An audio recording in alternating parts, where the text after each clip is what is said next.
ನಮಸ್ಕಾರ, ನ್ಯೂಸ್ 26ಗೆ ಸ್ವಾಗತ.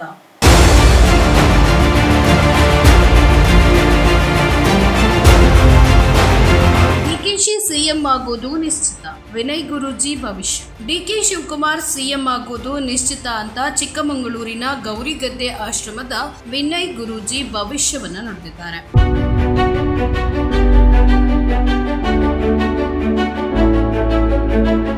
ಹುಕ್ಕೇರಿ ಪಟ್ಟಣದಲ್ಲಿ ಮಾತನಾಡಿದ ಅವರು, ಈ ವೇಳೆ ಕಾಂಗ್ರೆಸ್ ಪಕ್ಷಕ್ಕೆ ಡಿಕೆಶಿ ಬಹಳ ಕೆಲಸ ಮಾಡಿದ್ದಾರೆ. ಅವರು ನಾಟಕ ಮಾಡದ ರಾಜಕಾರಣಿ, ಅವರಿಗೆ ನಾಟಕ ಮಾಡಲು ಬರೋದಿಲ್ಲ. ಅವರು ಸಿಎಂ ಆದ್ರೆ ಖುಷಿ ಪಡ್ತೇನೆ, ಅವರು ಸಿಎಂ ಆಗಲಿ ಎಂದು ವೈಕುಂಠ ಏಕಾದಶಿ ದಿನ ಪ್ರಾರ್ಥನೆ ಮಾಡುತ್ತೇನೆ ಅಂತ ತಿಳಿಸಿದ್ದಾರೆ.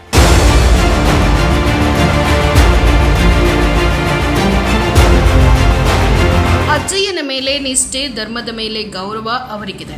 ಗುರುಗಳ ಅನುಗ್ರಹದಿಂದ ಇದೇ ಸರ್ಕಾರದ ಅವಧಿಯಲ್ಲಿ ಅವರು ಸಿಎಂ ಸೀಟಲ್ಲಿ ಕೂರ್ತಾರೆ ಅಂತ ಅವರು ಹೇಳಿದ್ದಾರೆ.